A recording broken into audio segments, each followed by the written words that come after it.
we're going to be looking at proportional reasoning using equivalent ratios. The overall expectation is to solve problems involving proportional reasoning, and our specific expectation is solve problems involving ratios, rates, and directly proportional relationships in various contexts using a variety of methods. In this example, we're using equivalent ratios. Okay, so let's get to our question here. We have a word problem. I'm going to read through it once and then read through it a second time, highlight important information, and try to come up with a method to solve it, in this case using equivalent ratios. Okay, so the question reads, the table below shows the cost of water for 3 different customers. They each pay the same cost per liter. So here's our table.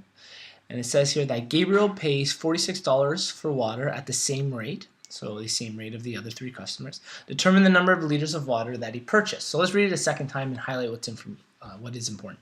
The table below shows the cost of water for 3 different customers. Okay, and they each pay the same cost per liter. Okay, so that means that the rates that they're paying is the exact same. And our question is asking us if Gabriel pays $46 for water, determine the number of liters. So we have to determine the number of liters of water that he purchased. So we have 3 customers here. So I'm going to organize them. We'll call this customer 1, customer 2, and customer 3. So they all pay the same rate, it looks like. And what we've discovered is that Gabriel, we'll put him in here, Gabe, he pays under the cost $46. So I've kind of extended the table here. What we're trying to figure out is how many liters of water. So we don't know. So we'll use a variable, we'll call it x, to figure out the number of liters of water that Gabriel set up. Now we're going to set up 2 equivalent ratios, okay? And there's a couple ways we could set up these equivalent ratios. Because Gabriel pays the same rate as the 3 customers and they all pay the exact same rate as each, I can choose any of the 3 customers to set my equivalent ratio up with. It might be a good idea to check that the rate is the same. Okay, so we can quickly bring up a calculator just to ensure. Okay, and what we're going to do is we're going to take the amount of water in liters and divide it by the cost each time to see that we get the same number. So 10,000 divided by 9.2, and here's our value. Okay. Luckily, because my calculator has lines, I won't have to write it down. I'll see that the number for the next customer, customer 2, will be the same. So let's test it. In yours, you might actually have to write down the numbers so that you can have a comparison between them. If we look, we get the same rate, and then again,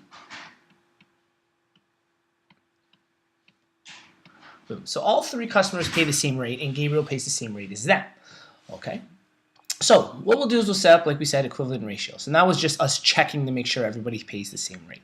So let's say we decide we're going to take customer 1.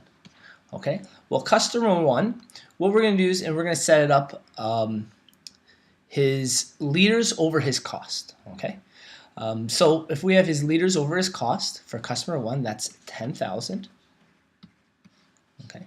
And I'm going to call this row our liters here. Or actually, we'll just denote it with the letter L. Divided by his cost, which is 920. Okay.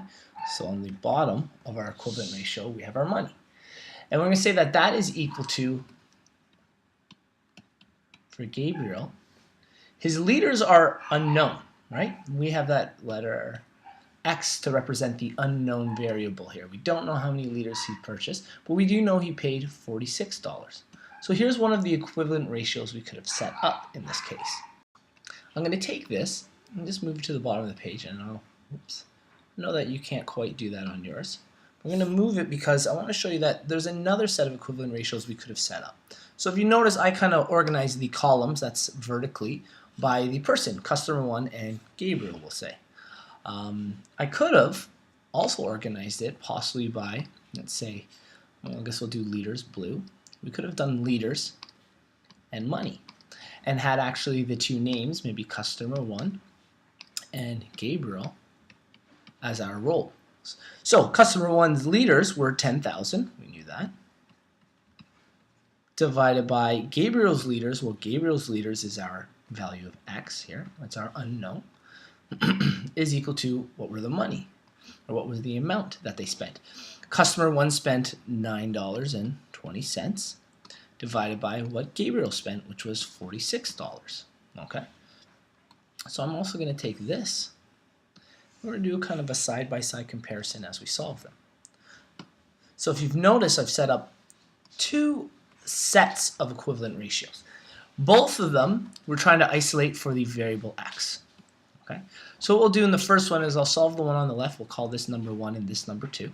We'll solve the one on the left for x, and then from there we'll solve the one on the right for x to see if we get these same values. Because they're equivalent ratios, or in this case you could also refer to them as fractions, what we can do to simplify them to get rid of the actual fractions is we can cross multiply because they're equivalent. So I'll take the 920 times x and the 46 times 10,000.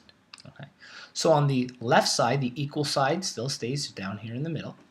We have 10,000 times 46 will actually equal 460,000 is equal to 920 times x. So we'll say 9.20 x. Right? When we have a variable and a coefficient beside each other, the operation between is multiplication. From there, remember our goal is to still isolate for x. So what we need to do is divide both sides by 920. Okay. So when you divide the right side by 920, we're reducing the number to 1. Now, a lot of people refer to this as canceling. But what's actually happening is if we take 920 and divide it by 920, think of it like dividing the number, maybe write it on the side here, writing the numbers 2 divided by 2, well, that's just 1. 920 divided by 920 is 1, so we're left with 1x, okay? And 1 times x, just like 1 times any number, say we had 1 times 5, is just the number itself, 5. So in this case, 1 times x is really just the number x. So I'll bring it down one more step. There's really not much to simplify there. On the other side, though, we do have to divide. So let's take that 460,000 and divide by 9.2, and it turns out it gets 50,000. Okay, so 50,000. Remember, x was representing the number of liters. I'm writing it again here, right? Because remember, I simplified 1x to x. 50,000 liters is the amount of water that Gabriel purchased. Okay, so we solved that in our first set of equivalent ratios. Let's do the same thing in our second. And you're going to notice a relationship right after the first step. Because they're equivalent ratios, we're going to cross multiply to do some simplification. When I take 46 times 10,000, well, that's really similar to what we did over here. Remember, the first step is to bring down our equal sign. Our equal sign still stays in the middle. 46 times the 10,000, that's 460,000. And x times 920, which is the same thing we did over here, we get 9.2 or 9.20x. Okay? And we know that this and this are now the exact same. We're at the same point where we've now set up our equivalent ratios and we're doing the same operations from here on out. So like we said before, we're going to divide both sides by 920 or 9.2. Okay. That'll leave us with just x on the right side and 50,000 on the left. So in the end, it turns out that Gabriel purchased 50,000 liters of water for that $46 that he spent. Okay. If you'd like to know other methods to solve this question, look at our other playlists for different ways to get to the same answer.